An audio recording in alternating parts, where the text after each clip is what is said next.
What's up, guys? So you're probably expecting some motorcycle content since we are a motorcycle channel, but instead today what I get to do, because this is all I ever do on my weekends, is if you haven't followed the podcast or anything I've talked about, this is Dead Guy Dodge. It is a Dodge Ram 1500 that I purchased for the sum of $1,500 a little over a year ago because, hey, it was cheap. A Dodge 1500 for $1,500 with 96,000 miles. Who would pass that up? Nobody. But you know what's happened? It's taken me a year and a half just to have this thing break every time I fix something. So, let's go over it. It has new brakes. I mean, all new brakes, calipers, lines, rotors, pads. It has new wheels and tires. It has a new drive shaft. It has new suspension in the back. It has all the rust taken off and rust bulleted the frame and everything else you could do to it. It has new differential grommets and shift mechanism. It has new fuel injectors. It has new fuel rail, new fuel pump. I've cleaned the entire fuel system. New drive shaft, new exhaust, new radio, new battery, new water pump, new timing belt. What else have I done? I don't know, but this $1,500 truck is now a $5,500 truck. But still, every single weekend it does something else. Now it threw another lifter. It's the second time it's thrown a lifter. After doing about 45,000 hours of research, I found out that you can't even run the oil that Dodge recommends. You have to go to something thinner because it doesn't make it to the top of the head, and that's why it's throwing lifters. So today I get to do cylinder number 2, put it back together, hopefully change the oil and all that shit, and maybe this thing will work. But hey, that's not the only thing I have to do. So this is my wife's Subaru, which we got from a friend, and it likes to overheat all of a sudden. So I put a new radiator in it because I found a leak in the old one, but it's still overheating. So this is my weekend. No motorcycle fun for me, all this bullshit. So when that $1,500 Dodge comes up, walk away, guys. Walk the fuck away.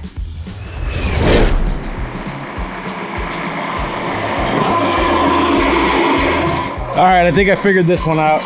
So when we changed the radiator, I put a new radiator in it with my buddy, or he put it in, and anyways, put a radiator in it, and the other one had a small crack. So we put a new radiator in, got from Summit Racing, hey, and I think it had a giant air bubble in it. So I jacked it up, got that, and it took about a little over half of a gallon of coolant. I don't know if that would make it overheat or not, but at least I'm running the problem down. So now we got coolant back in it, trying to run it up to temperature, see if it all goes through, and we got no problems. So maybe that's one down out of the 2 things I got to do today before I can have fun. Yeah, okay, well, I like finding causes. It would have sucked to find out that the radiator was completely full and still overheating. So hopefully that did that. Now we get to pull this guy in and go to work. Not looking forward to it. So if you guys want to know why I'm so bummed out about working on all these cars, I have so many projects I actually want to do. Like this is my friend's CB350. He had it built and then left it for a couple years because he got busy. So I'm doing the whole thing. The carbs need to be cleaned. I've already cleaned the tank, etc., etc. I'm putting a 4-stroke motor into this RV90. I got the motor mount sorted out last week, so they're all in there. I gotta clean up the welds and stuff, but it's in there ready to go. SP250, I gotta find a key. I lost a goddamn key. Perfect bike. I was gonna probably sell it mid-Ohio and I lost the key. This guy needs a rejet for the Kirker. So I have all this stuff to do, but nope. Instead, I'm gonna spend my day working on this piece of shit. You know, this truck, this thing has left me the amount of disappointment. Every time I fix something in this truck and I think this is it, it's gonna work, I have a working truck, the next day something breaks. So, I'm not getting my hopes up. I don't even know why I'm bothered, but I'm gonna fix it. I'm gonna run much thinner oil, try to get the oil up to the top end so maybe it doesn't throw lifters, but yeah, I'm burned out on this thing. That's what happens. So you might be wondering how I know that cylinder 2 is misfiring. Well, I got this little handy dandy reader, and if you look right here, it won't do it. Maybe out here. I don't know if you can see that or not, but cylinder 2 misfire. Hey, alright. Yep, anyways. So yeah, so that's how I know it. And I lucked out because I thought cylinder 2 was on the driver's side. Cylinder 2 is on the passenger side, which is a huge fucking deal, and I'll show you why when I get the hood open. It's a mess on this side. To get to the valve cover, whoever designed these motors needs to be murdered. You have to take half the car apart just to do something simple like get to the valve cover. Right, the passenger side is not as bad. The right side, you got the brake booster, you got the power steering. I mean, there's so many things on top of the valve cover. It's fucking stupid. So we lucked out. Last time I dropped 6, this time it's 2. And hopefully with the change of the oil and stuff, this will stop this problem. If not, I'm probably going to set this truck on fire, and I will definitely have 8 cameras rolling, and hopefully the video will do well enough that I can pay for the probably $6 grand I have into this pile of shit now. So it either works or we're setting it on fire in a week. So we'll see.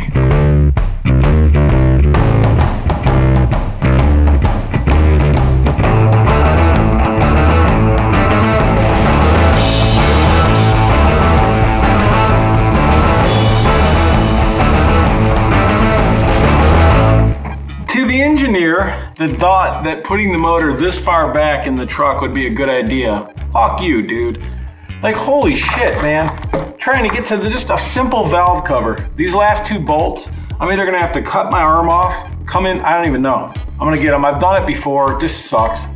But seriously, remember, I don't know how old some of you guys are, but like, I remember when I was like in high school or the end of high school or even in college, a lot of my friends had like 68 Camaros or 68 Chevelles or shit like that. We would literally sit in the engine bay and work on the motor. I mean, a spark plug job is like 3 seconds. On this car, it's like 4 weeks, or truck or whatever. Anyways, to the engineer that decided to push this fucking motor so far back, you're an asshole. Or at least have this fucking, I don't know. It just sucks. This has been my life for the last 1.5 years, is this stupid truck. I hope this works. I hope it works this time, guys, because my disappointment level has been so high with this thing that I don't know if I can do this another time. Like I said, I think I might set this bitch on fire. All right, back at it.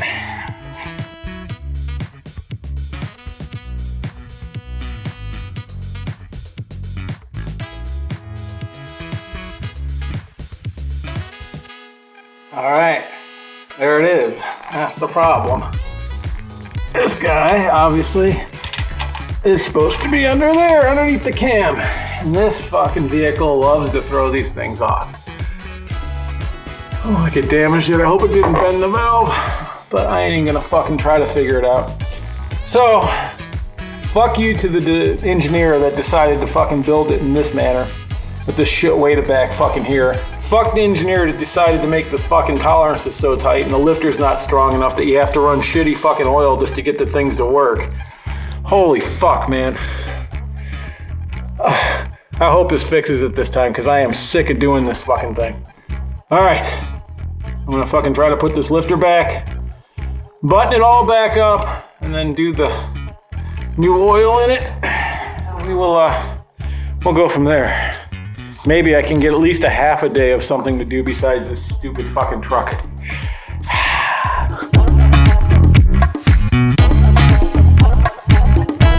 And that's the thing that sucks. It takes 13 seconds to put the fucking thing back in. And then I gotta take all the time to fucking put all this shit back, find the 2 bolts that fell down into fucking nowhere. All because this thing is stupid. So, if you have the opportunity to buy a Dodge Ram 1500 in the 2002 to 2006 era with the 4.7 liter Magnum, just fucking walk away. Walk away as fast as you can. Alright, now to button this thing up, fill it with oil, and then hopefully it works. I doubt it, but hopefully.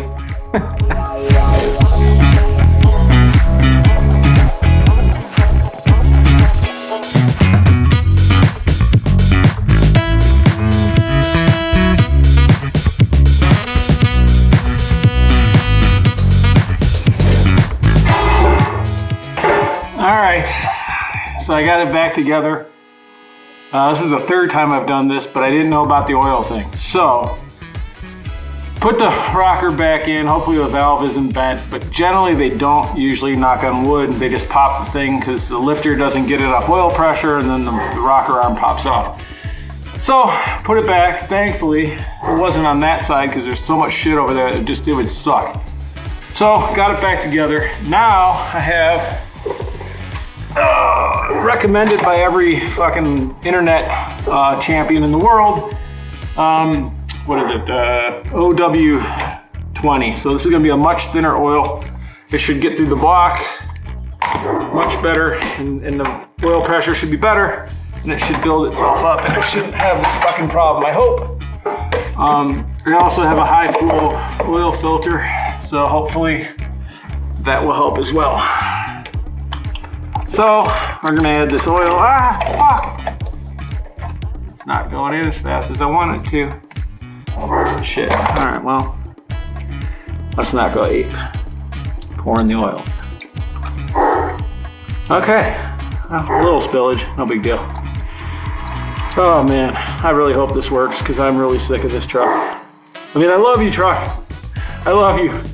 You're my best, you're my favorite truck ever. Oh man. Alright. And I'm spilling oil again because it's going in too slow. I'm an idiot. Oh my god.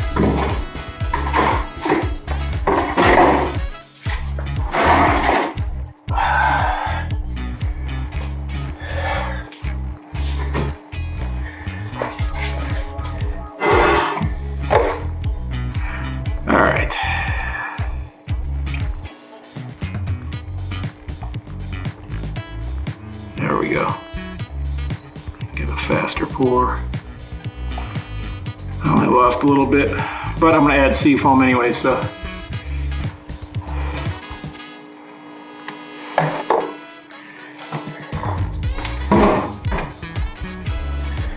Okay, it takes, actually this might be all right. It's supposed to take a little less than 6 quarts, possibly 6. So, we'll see how it goes here. And I think no, it's not Mr. Smith from the podcast. I don't know who this is. There's a big vehicle out front. Mr. Smith from the podcast is supposed to be coming over in a little while. All right, there's the oil minus the oil that I spilled. And then another thing they recommend is adding seafoam to even help it thin more. 6 quarts, 6 ounces, 20 ounces, half would be 10. So I'm gonna put it there. I don't think you have to be precise with this, but we'll see.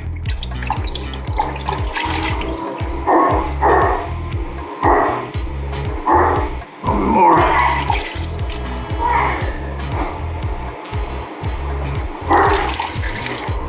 All right.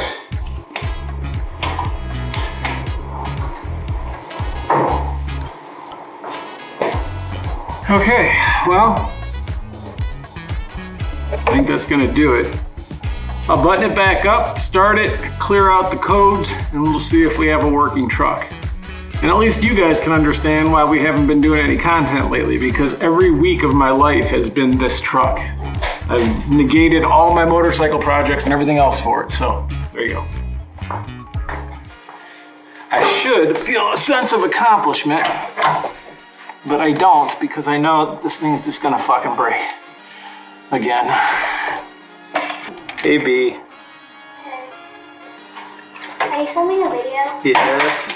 I decided to tell the guys why I haven't been doing motorcycle videos. Because you even know how much I've been working on this truck the last year. A lot. Probably more than half the year. More than half the year. You are correct. Alright. Well, B, I think I got it back together. You think it's gonna work this time? Tell the camera, come over here, stand up here. Tell the camera, what do you think? Do you think it's gonna work this time? No. What? You don't believe in your old man? It hasn't worked in a while. I know, it has nothing to do with me. It has everything to do with this truck, sucks. All right, anyways, she's back together. We're gonna give it a shot. We're gonna try it in a little bit. If it doesn't work, will we have to get rid of Goldilocks?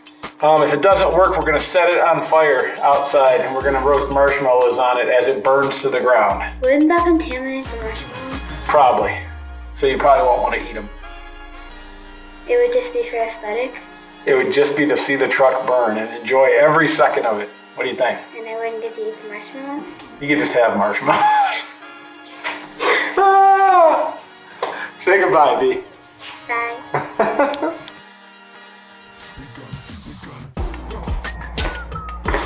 All right, moment of truth. We'll see if this thing works. Oh, hey, cat. Let's go.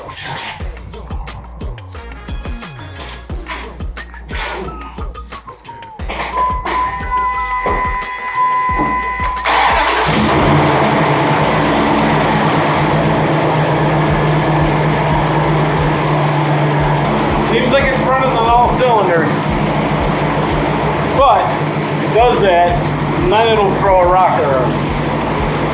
So although I'm kind of stoked right now, it's hurt me so many times that I can't be excited yet.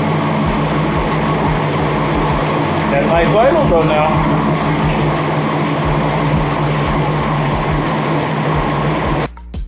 All right, let's shut this off.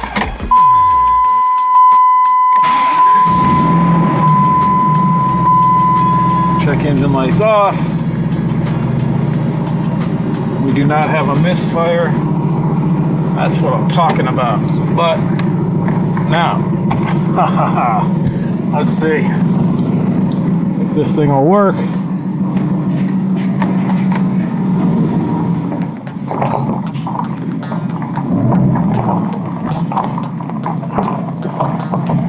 Dee, what do you think? Is it working? Yeah. All right, we'll see how long.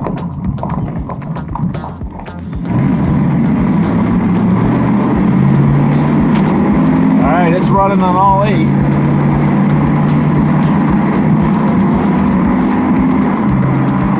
gotta put my seatbelt on.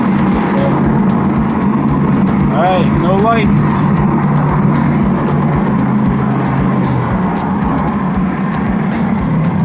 Okay, so it seems like it's fixed, but how long is going to be the question. But I'm hoping that this oil viscosity thing is what caused this, because enough internet forums and enough dudes said that if you run thicker oil, they'll throw lifters. Or lifters will fail and they will throw rocker arms. This is exactly what happened now twice. First time I fixed it, I didn't know about the oil thing. And actually I added Lucas oil whatever to it, and that probably made it worse. So, fingers crossed. Right now, it's working. But again, this thing has let me down so many times that I'm afraid to be excited. I am just, I'm going to feel slightly accomplished. And then in a week, if you don't see a follow-up video of me having to fucking do this again, it fixed it. If it breaks again, I love you, truck, don't break. I am gonna set this fucker on fire. All right. I got a constant idle. It seems like it's working. This truck has let me down over the course of the year many times. I've got it working, and then it does it. But I just huffed down about 10 miles down the road and back. It's pulling great. Sounds great. It's idling. Probably 700 RPMs, 600 RPMs. So I think we got it. But B, so if you wondered what happened to Motor Stories with Uncle Phil for a while and why we haven't been doing stuff, yes, Phil's been very busy. The shop has been slammed. We're lucky to even do our podcast once a week. He's been so busy. And also I've been busy as well. But then this truck has consumed my life so many times. I showed you earlier, I have 4 projects I need to be working on. I want to be working on. And I wanted to have the van done for Mid-Ohio this year, but it ain't happening. That's why I got the other bike. So, hopefully, what do you think, B? Give me odds. Do you think it's a 1, out of 1 to 10, what do you think the odds are that this truck is going to be okay? Either 4 or 6. 4 or 6? Yeah. Not very confident, but she's been abused. She knows. she got excited about us having a truck, and then it would break, and then I'd fix it, and then she got excited, then it would break. But, so anyways, if you guys like this content, at least you know what's going on. We just didn't abandon ship or anything like that, but I'll keep you guys informed and what's going on. But in the next week and a half, we're getting ready, and then in 2 weeks, it's Mid-Ohio, and I'm bringing cameras and I'm bringing gear. I'll take you guys all to Mid-Ohio. In fact, that's going to be my goal. Instead of trying to hunt down Phil and get some stuff, I'll talk to Phil, I'll talk to everybody, but I'm going to take you guys to Mid-Ohio in 2 weeks. All right, so until then, if something else happens, I'll film it. If not, watch for Mid-Ohio and any of the bike builds that we have going on. So like and subscribe if you want to. I don't know. It's not really a hard thing to do. You just push that button. Just lets me know that somebody actually cares and I'm not wasting my time doing this. But enough people emailed me and stuff that I think you guys were looking for something. So here it is. And look at that, no lights, still working. Say goodbye, B. Goodbye. Later.